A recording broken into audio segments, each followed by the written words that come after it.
Buenos días. Hoy vamos a hablar de arritmias cardíacas siguiendo con el módulo de cardiología. Soy la doctora Laura García y vamos a empezar. Bueno, en primer lugar, para empezar vamos a dar las definiciones. Un ritmo normal, sabemos que se origina en el nodo sinusal y se va propagando a través de las estructuras cardíacas por las vías de conducción del corazón. Un simple retardo en la conducción de los impulsos o una secuencia de activación anormal van a ser considerados como una arritmia cardíaca. ¿Cuál es la definición de arritmia cardíaca? Es cualquier alteración del ritmo cardíaco o cualquier cambio en el lugar en donde se inicia la actividad eléctrica del corazón que sea diferente a lo normal. Bueno, entonces una arritmia es un ritmo diferente al ritmo sinusal normal. Como sabemos, el ritmo sinusal normal se inicia con una onda P, que es la despolarización de la aurícula. Acá les voy a mostrar, aquí está la onda P, que indica la despolarización auricular. Para tener una idea, voy a mostrarle el electrocardiograma, ¿verdad? El complejo QRS, que es la despolarización ventricular, el complejo QRS es este, ¿verdad? Y la onda Q se denomina la primera deflexión negativa con la que se inicia el complejo QRS. La onda R se denomina a la primera deflexión positiva del QRS, que sería esta. Y la onda S se denomina la reflexión o deflexión negativa que sigue a la primera deflexión positiva. Bien, y por último tenemos la onda T, que es la repolarización ventricular. Entonces, para definir una arritmia sería un ritmo diferente al ritmo sinusal normal. Bien. Con respecto a la etiología, podemos tener varias causas, ¿verdad? Trastornos cardíacos, por ejemplo, una aterosclerosis o un infarto agudo de miocardio, una insuficiencia cardíaca, una hipertensión arterial o miocardiopatías pueden ser causas de arritmias. También tenemos una respuesta secundaria a enfermedades sistémicas, por ejemplo, una anemia o hipotiroidismo o la hipotermia también puede producir una arritmia, también la hipertermia o la fiebre, ¿verdad? También podemos tener toxicidad farmacológica, por ejemplo, por uso de antiarrítmicos o antineoplásicos. Y también se puede ver debido a un desequilibrio hidroelectrolítico, por ejemplo, por hiper o hiponatremia, hipocalcemia o hipo o hipermagnesemia. Bien, tengamos en cuenta la anatomía del sistema de conducción cardíaco, ¿verdad? Tenemos un tejido especializado de conducción, que es lo que está en verde acá. Y tenemos el miocardio, que es lo que se contrae para impulsar la sangre. Las propiedades fundamentales del corazón son automatismo, conducción, excitabilidad y contractilidad. Esto es muy importante que tengamos en cuenta cuáles son las propiedades fundamentales del corazón. Automatismo cardíaco, conducción propia, tiene su propio sistema de conducción, excitabilidad y contractilidad. Bueno, cuando vemos una célula cardíaca tenemos que tener en cuenta el potencial de acción de toda célula cardíaca. Tiene una fase 0, que es una fase de despolarización o activación de la célula. Luego tenemos la fase 1, en donde hay una repolarización rápida o recuperación rápida, también se puede decir. La fase 2 o de meseta o plató. La fase 3, en donde es la terminación de la repolarización, y la fase 4, que es la fase diastólica, que es la relajación cardíaca. Esto solamente para que tengan en cuenta. También tenemos que tener en cuenta que las células automáticas del corazón, que son las células de conducción, tienen un mecanismo, tienen un propio potencial de acción, son células automáticas y tienen fase 0, que es la fase de despolarización o activación, y tienen la fase 3 y 4, que son la terminación de la repolarización, y la fase diastólica, en donde es la relajación cardíaca. Bueno, tenemos que tener en cuenta cuáles son los mecanismos de las arritmias cardíacas. Se puede ver por 4 mecanismos: por un mecanismo de automatismo anormal, también pueden ser actividades eléctricas desencadenadas, bloqueos de conducción y también de reentradas. Esto para tener en cuenta. Bueno, las arritmias en el consultorio, ¿cómo podemos sospechar, ¿verdad?, que el paciente tiene arritmia? ¿Cómo uno detecta un trastorno en el ritmo cardíaco? O que el paciente venga y te cuenta que su padre o su hermano tiene una arritmia, siempre viendo el electrocardiograma. Entonces, cuando el paciente dice tengo como palpitaciones o siento los latidos de mi corazón, entonces, o mis padres tenían arritmia, mi hermano tiene una arritmia, entonces nosotros ahí le pedimos un electrocardiograma y ahí vamos a evaluar, a identificar el tipo de arritmia cardíaca del paciente para poder hacer la caracterización, si es algo malo, algo bueno, algo que puede ser común en las personas, algo que puede ser debido a algún trastorno secundario, como dijimos, la anemia, por ejemplo, o un hipertiroidismo. Siempre tenemos que hacerle el electrocardiograma y para poder identificar la arritmia. Bueno, los conceptos generales que tenemos que tener en cuenta son: las características de las arritmias pueden ser ocasionales o reiterativas, ¿verdad? El paciente puede decir siento de vez en cuando, o siente cuando se pone nervioso, cuando está con algún estrés. Puede ser sostenida o no sostenida, puede ser en forma espontánea, o puede ser un fenómeno solitario como causa cardíaca o extracardíaca, y puede ser sintomática o asintomática, ¿verdad? Cuando hacemos un electrocardiograma y vemos hay una arritmia o una extrasístole o una extrasístole supraventricular o ventricular, entonces que el paciente no siente, es como un hallazgo casual sería.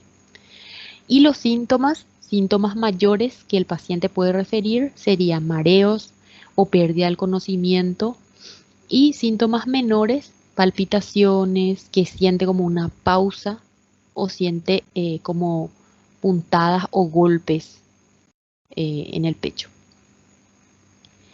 Bueno, tenemos que tener en cuenta que hay varios estudios complementarios que nos ayudan a la etiología y según los síntomas que nos ayudan a determinar la etiología, ¿verdad? En primer lugar, lo que tenemos que tener es un electrocardiograma, como ya dijimos, para clasificar, ¿verdad? Si es que tiene una hipertensión, si es que ya tiene un infarto, entonces ahí vamos a ver que el paciente puede tener arritmias. También podemos realizar un Holter o estudio electrofisiológico, que eso nos hace el diagnóstico de la arritmia. El estudio electrofisiológico nos ayuda a ver el mecanismo y la complejidad en donde se origina esa arritmia, por ejemplo. También es importante que tengamos un ecocardiograma que nos puede descartar patologías cardíacas estructurales, como por ejemplo un prolapso de la válvula mitral, una patología miocárdica como un infarto de miocardio, o una enfermedad valvular como una insuficiencia mitral, una estenosis aórtica. Tenemos que tener en cuenta la fracción de eyección en el ecocardiograma. También lo que podemos hacer es un test de esfuerzo, que sería una ergometría, en donde también vamos a ver si hay una patología isquémica o una arritmia que se desencadena con el esfuerzo físico. También tenemos que tener en cuenta los datos laboratoriales como un hemograma, un perfil tiroideo y los electrolitos para tener el diagnóstico de, por ejemplo, una anemia o de un hipertiroidismo o de una hipopotasemia o una hipomagnesemia, y una radiografía de tórax para descartar una patología pulmonar. También tenemos que tener en cuenta que el paciente puede tener riesgo de muerte súbita debido a que presenta varias veces mareos o pérdida de conocimiento cuando tiene las arritmias. Según la historia familiar de muerte súbita, que el paciente te cuenta que tiene un familiar, su papá o su abuelo o su hermano hizo una muerte súbita, que o estaba jugando fútbol o estaba haciendo un esfuerzo físico y falleció, ¿verdad? Y una cardiopatía significativa, por ejemplo, cuando el paciente tiene una fracción de eyección menor a 35%, nos puede dar idea de que tenga una patología isquémica, por ejemplo, un infarto de miocardio o una miocardiopatía hipertrófica que también puede producir arritmias. O una cardiopatía congénita. Entonces, por eso que es importante que tengamos un ecocardiograma del paciente. Bueno, la clasificación según el electrocardiograma pueden ser regulares, cuando es una taquicardia paroxística supraventricular, irregulares, cuando es una fibrilación auricular, rápidas o taquiarritmias, cuando la frecuencia cardíaca es mayor a 100 latidos por minuto, lentas o bradiarritmias, cuando la frecuencia cardíaca es menor a 60 latidos por minuto. También las podemos clasificar según el QRS, si es un QRS angosto o un QRS ancho. Si es un QRS angosto o estrecho, es cuando mide menos de 0,12 segundos, que se ven las taquicardias paroxísticas supraventriculares.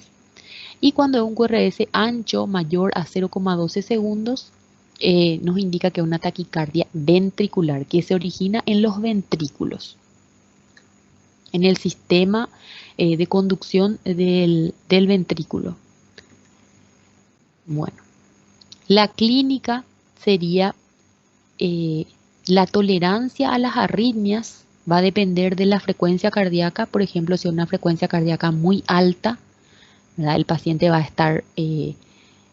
estar con palpitaciones, puede volverse rubicundo. O cuando una frecuencia cardíaca muy baja, el paciente puede estar con presión baja, como le decimos, hipotensión.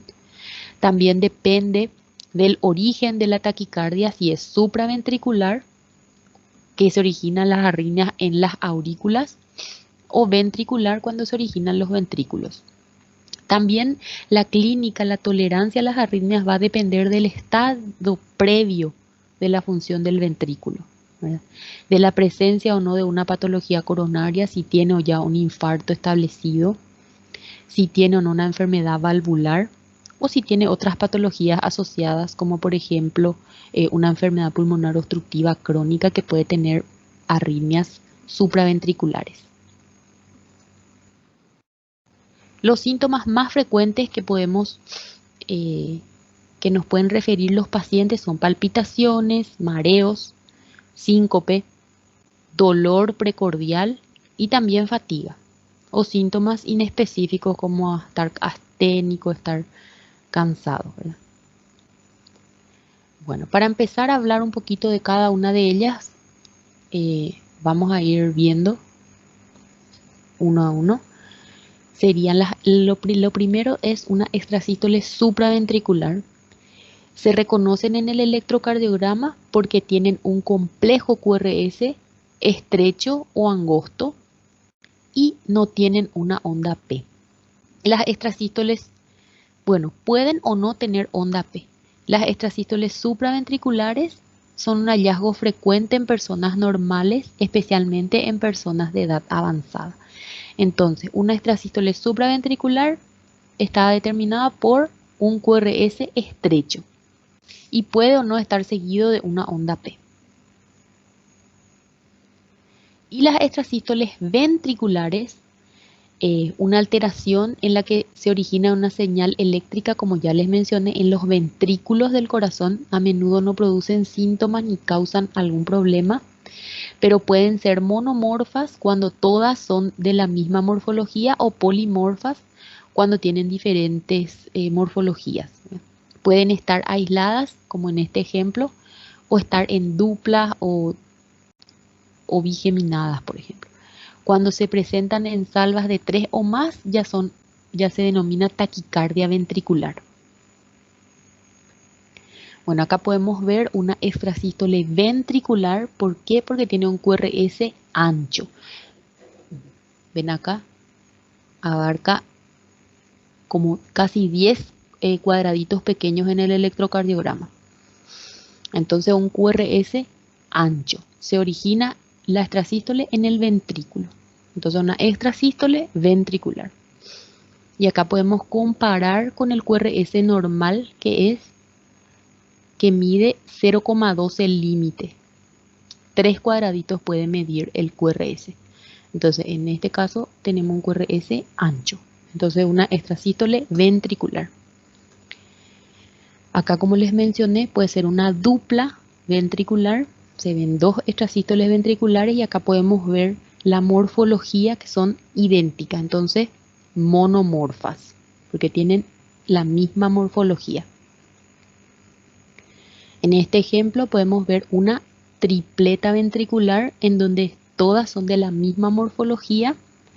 Entonces, son extrasístoles ventriculares trigeminadas, se puede llamar también.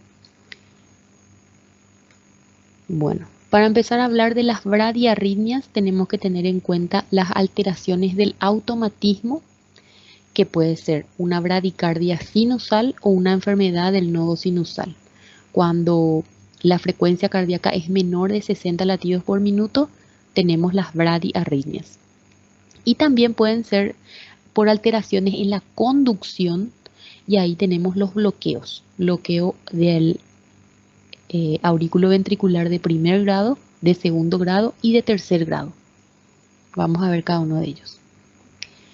Bueno, entonces una bradicardia sinusal, cuando el ritmo cardíaco es menor a 60 latidos por minuto, se observa en sujetos vagotónicos, en atletas, en personas jóvenes.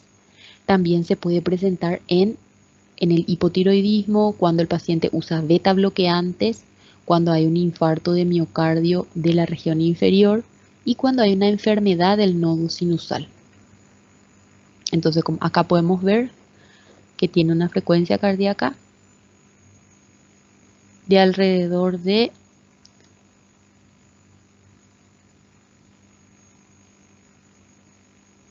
60. Entonces, cuando es 60 o menos, es una bradicardia sinusal.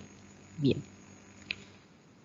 Como una enfermedad del nódulo sinusal o del nodo sinusal, se interpreta como una alteración multifactorial que compromete la función de marcapaso y la conducción del impulso del nodo sinusal hacia el tejido auricular, y también la transmisión del impulso en el miocardio auricular, en el sistema de conducción de la aurícula y en el nodo auriculoventricular. Cuando el nodo sinusal está enfermo, puede ser primaria o secundaria. Y las manifestaciones electrocardiográficas son bradicardia sinusal severa, hay un paro sinusal, también se puede ver en una fibrilación auricular crónica con una frecuencia ventricular baja, cuando hay un bloqueo sinoauricular, o taquicardias auriculares que alternan con paro sinusal o bloqueo sinoauricular. Bueno, entonces lo que vamos a ver en primer lugar, ya vimos las bradicardias sinusales. Vamos a ver ahora el bloqueo AB de primer grado, cuando el intervalo PR es mayor a 0,20 segundos. Entonces acá vemos que mide 8 cuadraditos, 0,32 segundos mide acá. Entonces es un bloqueo de primer grado. Cuando el intervalo PR medimos desde el inicio de la onda P hasta el inicio del QRS,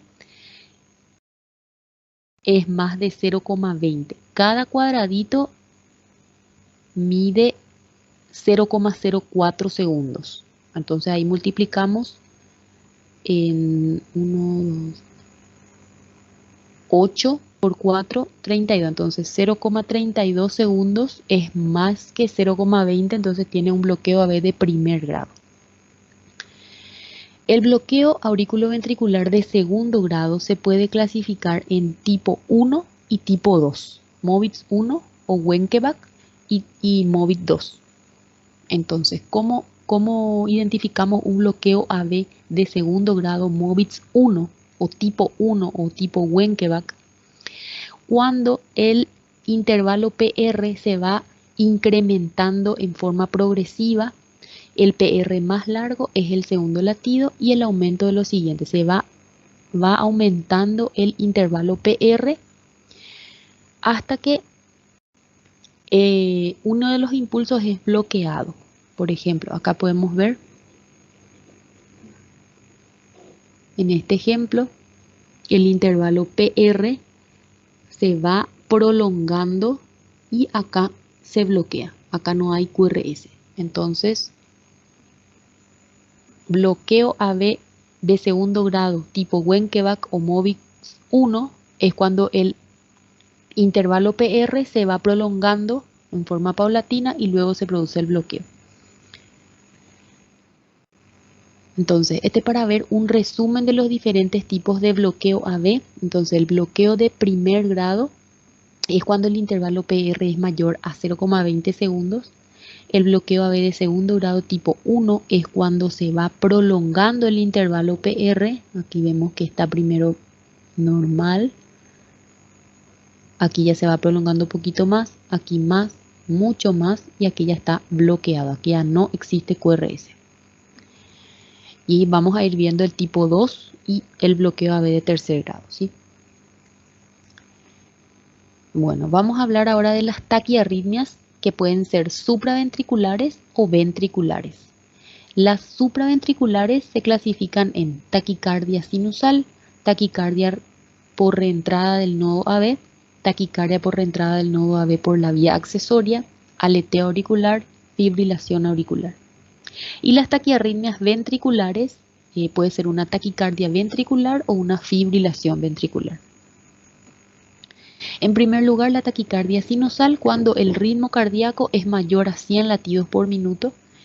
La taquicardia sinusal puede ser fisiológica ya que se produce cuando el cuerpo está sometido a estrés, por ejemplo, cuando uno hace mucho ejercicio, está con una emoción intensa o cuando tiene fiebre.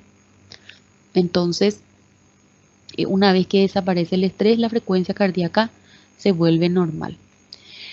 Y la taquicardia sinusal ya es patológica cuando hay presencia de otros síntomas como por ejemplo insuficiencia cardíaca o dolor precordial. Entonces ahí o hipotensión arterial, por ejemplo, entonces ahí es patológica.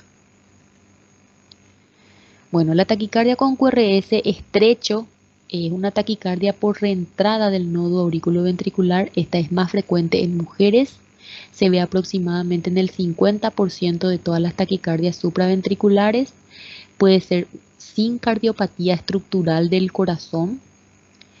La localización de la onda P se encuentra dentro del QRS o inmediatamente después y los síntomas del paciente pueden ser palpitaciones intermitentes. Bueno, también tenemos el síndrome de Wolff-Parkinson-White que es congénito, tiene una prevalencia de 0,1 a 0,3% en la población general. Hay una relación hombre-mujer 2:1 más frecuente en los hombres. También puede estar asociado a arritmias supraventriculares en un 40-80% y se presenta en forma de arritmia en 25% de los pacientes de 0 a 10 años, 33% entre 11 a 20 años, 23% entre 21 a 30 años. Y puede tener múltiples vías, 5 a 20% múltiples vías de conducción, ¿verdad? También en el síndrome de Wolff-Parkinson-White se pueden ver arritmias asociadas, como por ejemplo la taquicardia reentrante del nodo auricular ortodrómica, y esta es la más frecuente en un 75%, taquicardia de reentrada del nodo AB antidrómica, que es menos frecuente en un 5%, y también se puede ver con fibrilación auricular en un 20%. Entonces, lo que tenemos que saber es que el síndrome de Wolff-Parkinson-White se puede asociar a una arritmia y la más frecuente es la arritmia ortodrómica, la taquicardia por reentrada al nodo AB ortodrómica.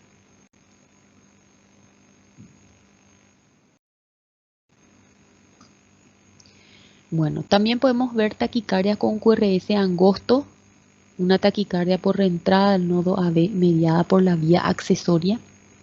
Es una taquicardia regular, rápida, tiene un QRS angosto en la mayoría de las veces. Se ve también 50% y son taquicardias supraventriculares. La frecuencia cardíaca oscila entre 120 y 250 latidos por minuto. La localización de la onda P se encuentra presente. Palpitaciones intermitentes son los síntomas que va a referir el paciente y también se ve sin cardiopatía en la mayoría de las circunstancias.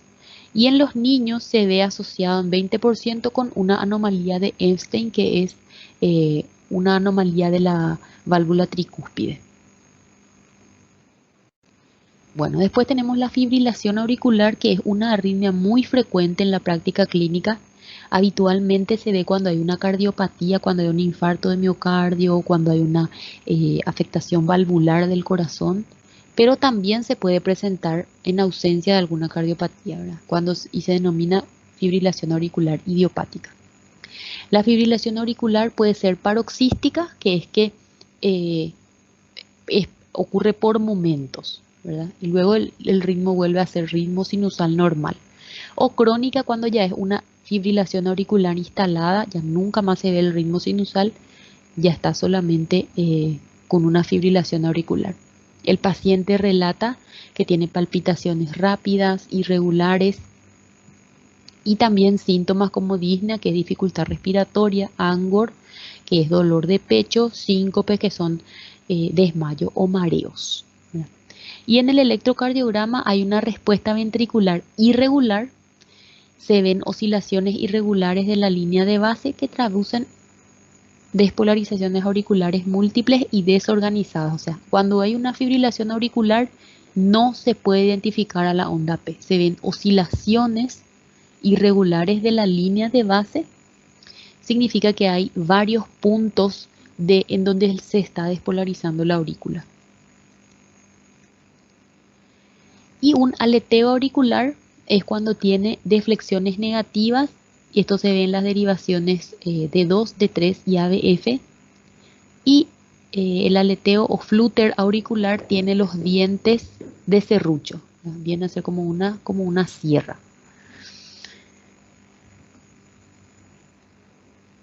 Muy bien. Después tenemos las taquicardias con QRS ancho, que son las taquicardias ventriculares. Como dijimos, para repetir otra vez, cuando es un QRS estrecho o angosto, es por encima del nodo auriculoventricular y esas arritmias se originan en las aurículas.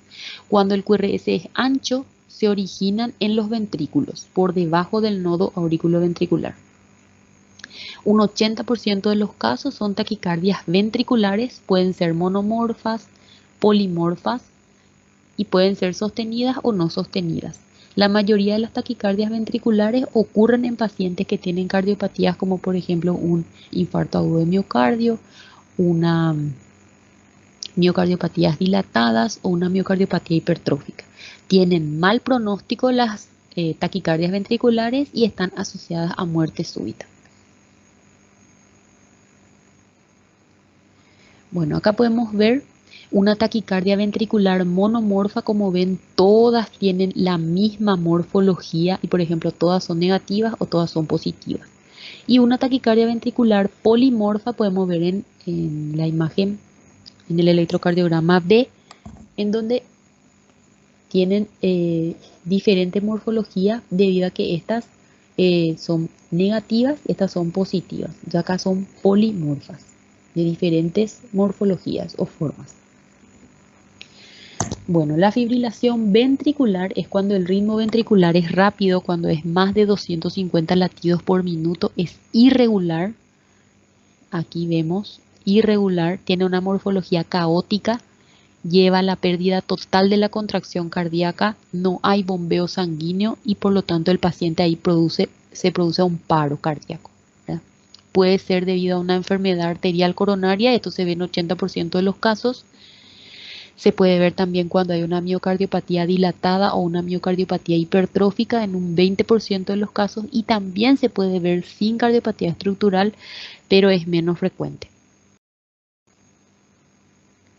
Bueno, después tenemos también, para citar nada más, las anomalías de los canales iónicos que se denominan canaliculopatías, ¿verdad? Cuando hay disfunción del sodio, cuando hay disfunción del potasio, cuando hay hiponatremia o hipopotasemia, tenemos síndrome del QT largo, síndrome de Brugada y síndrome de Levin-Leineret.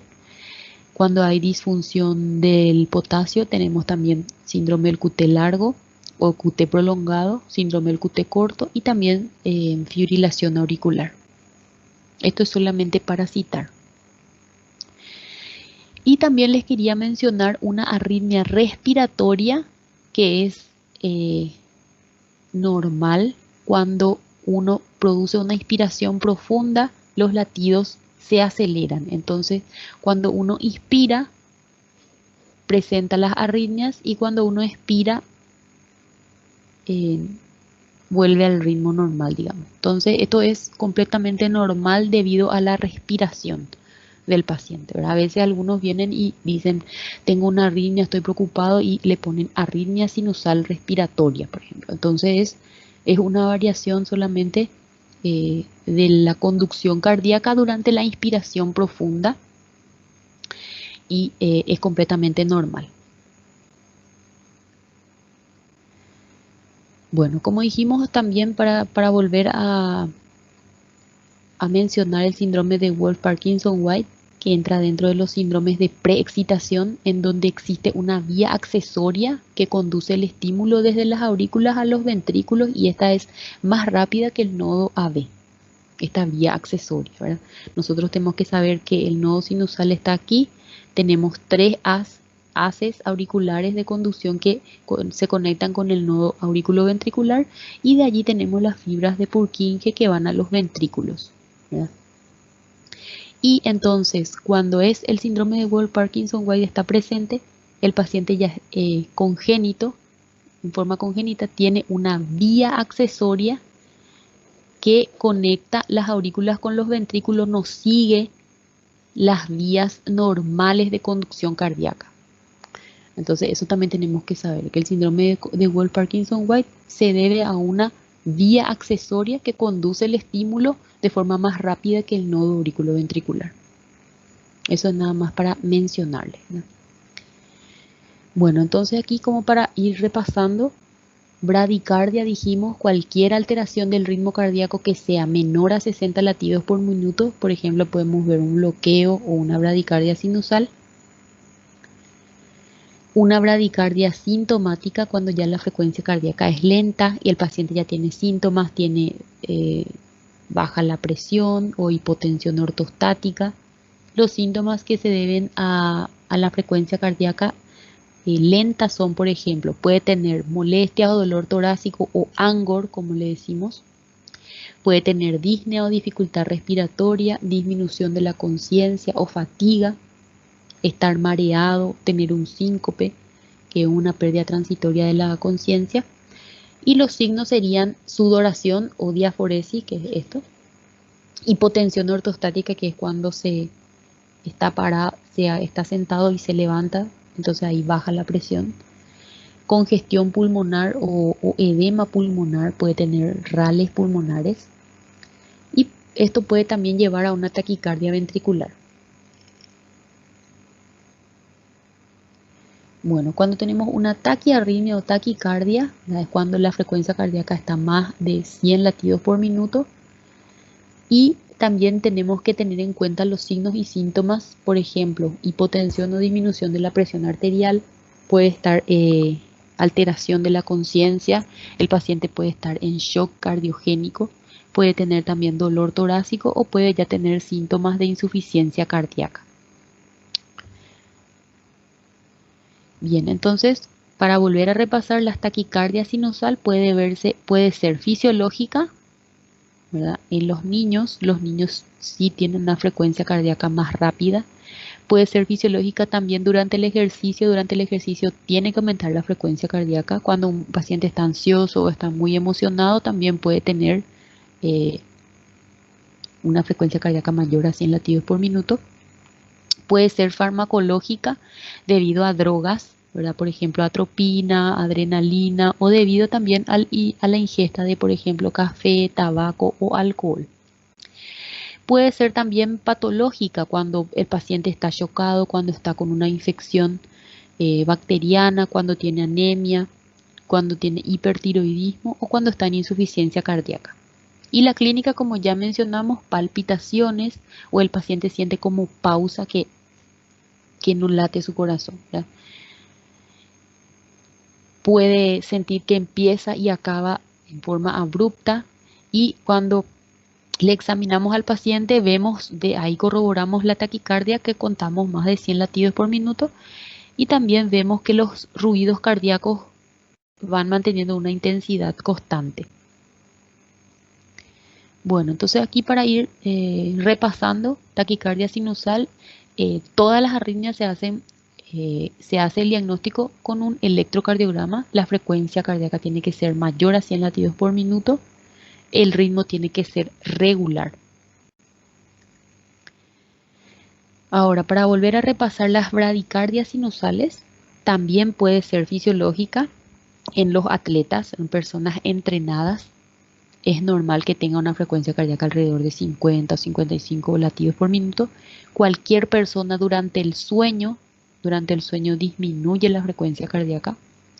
Puede ser farmacológica si el paciente está tomando digoxina, cuando el paciente está consumiendo morfina o cuando también consume beta bloqueantes.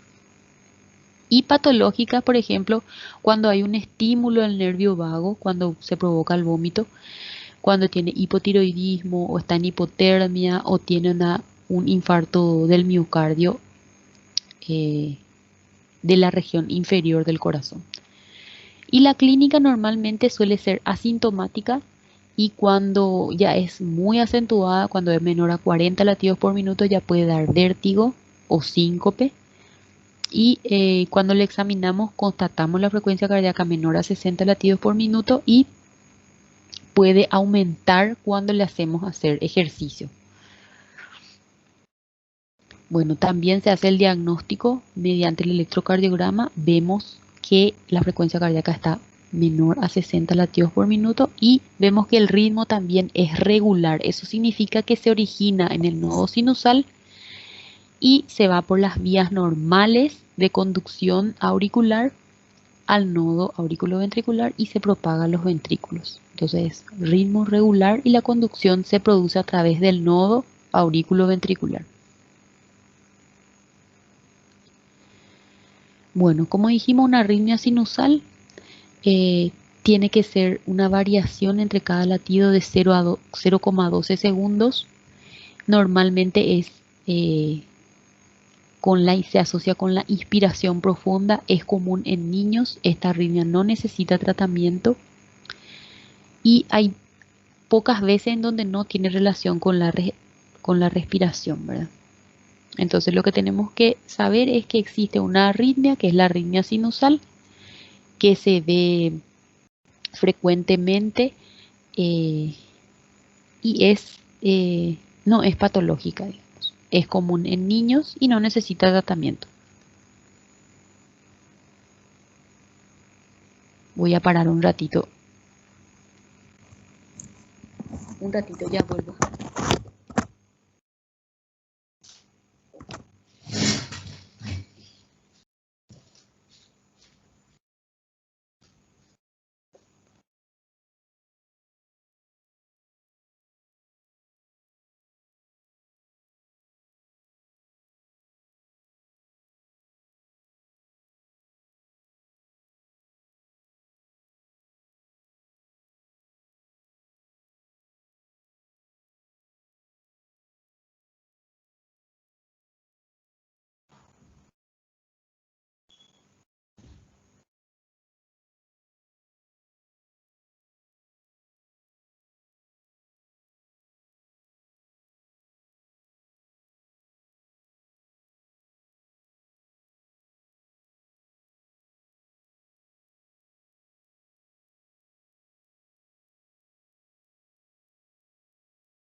Hola, ahora sí ya volví. Bueno, como dijimos, entonces una arritmia sinusal respiratoria puede ser asintomática. Se produce por una variación de la frecuencia cardíaca con la respiración. Aumenta cuando hay inspiración y disminuye cuando hay expiración. Es regular, es común en niños, no es patológica y no necesita tratamiento. Muy bien, tengan en cuenta esta arritmia sinusal respiratoria. A algunos se la puede haber diagnosticado.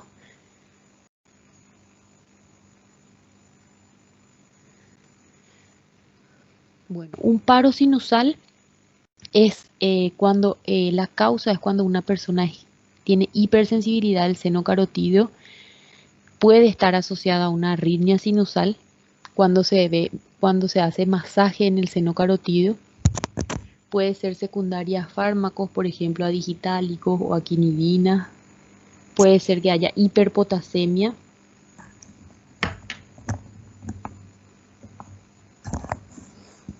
Cardiopatías, por ejemplo, una miocarditis o un infarto agudo de miocardio. Y puede ser también iatrogénico cuando se hace un masaje en el seno carotídeo en sujetos ancianos o en personas que tienen el seno carotídeo sensible. Entonces produce una pausa sinusal.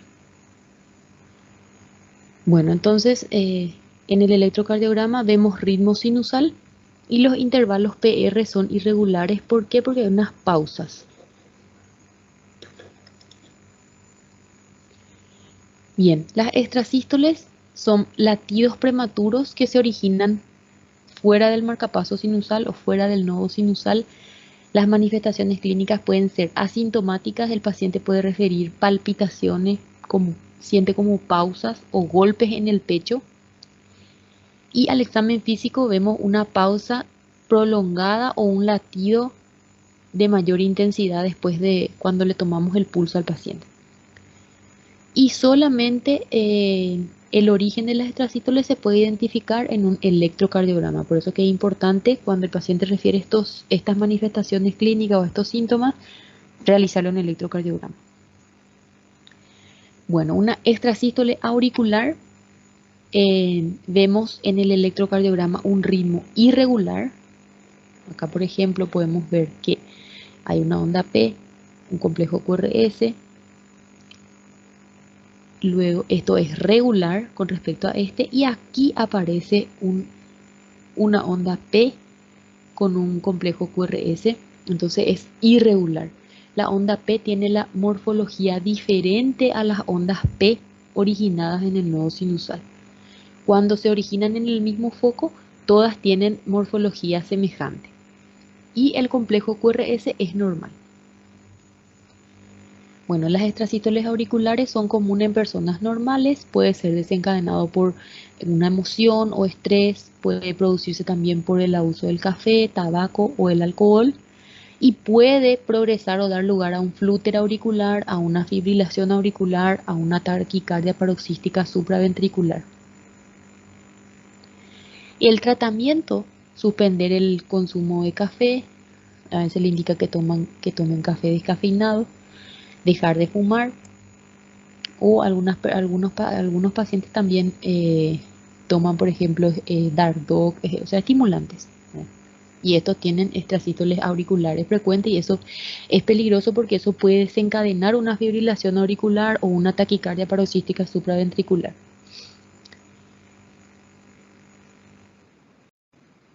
Bueno, entonces para describir a las taquicardias auriculares unifocales, podemos ver las causas que son, por ejemplo, cardiopatías reumáticas o un infarto que serían cardiopatía isquémica. La hipertensión también puede tener taquicardia auricular. La enfermedad pulmonar obstructiva crónica o el cor pulmonale también puede producir taquicardias auriculares.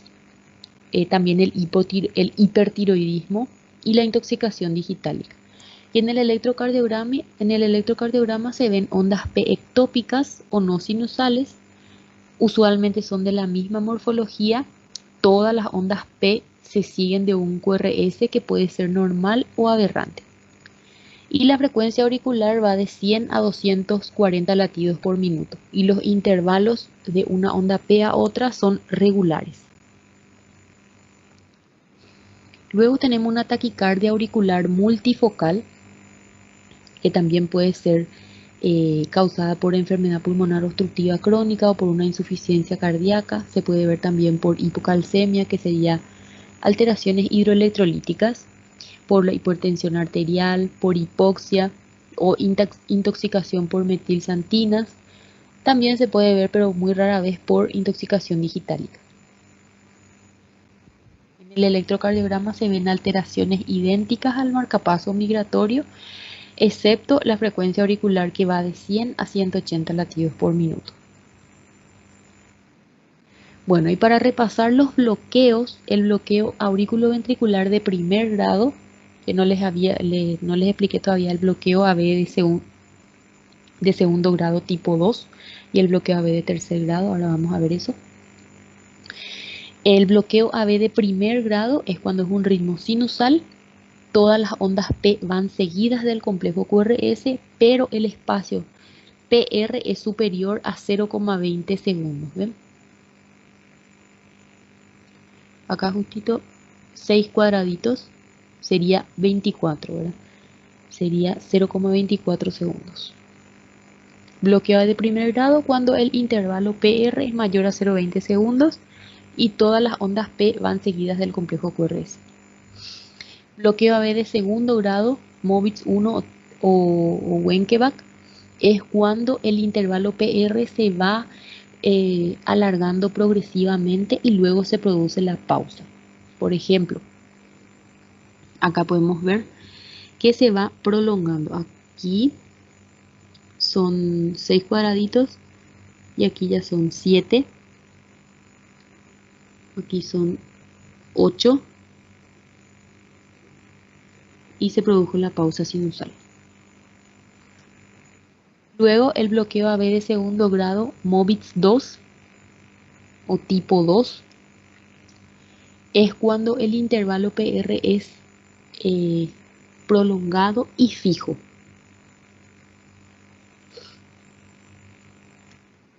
El bloqueo AB de tercer grado es cuando hay ondas P y no le sigue el complejo QRS. Por ejemplo, acá tenemos una onda P, no le sigue el QRS, aquí está un QRS solo, es completamente caótico. Bueno, después, como ya dijimos, el síndrome de preexcitación, que es el síndrome de Wolff-Parkinson-White, hay una transmisión del estímulo de la aurícula a los ventrículos por vías distintas a las habituales, que serían las vías accesorias.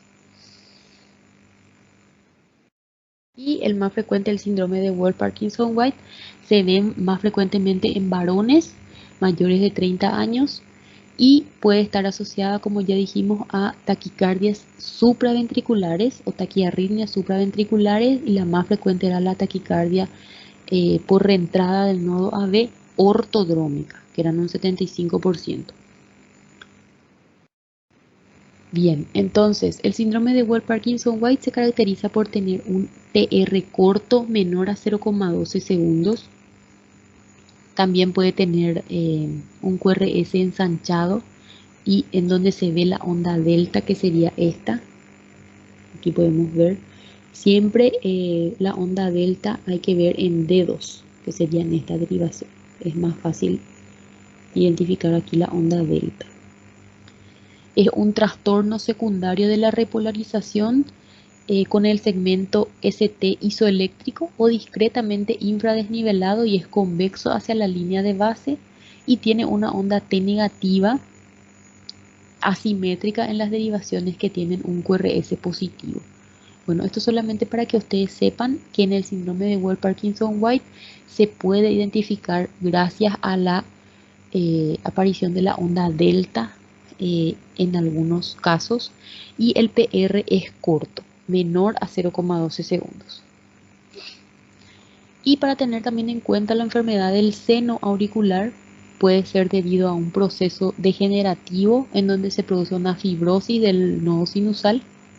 Se puede ver más frecuentemente en mujeres mayores de 60 años y puede ser secundario a cardiopatía isquémica, a enfermedad reumática, a miocarditis, pericarditis. Muy bien, con esto terminamos y nos encontramos en la siguiente clase.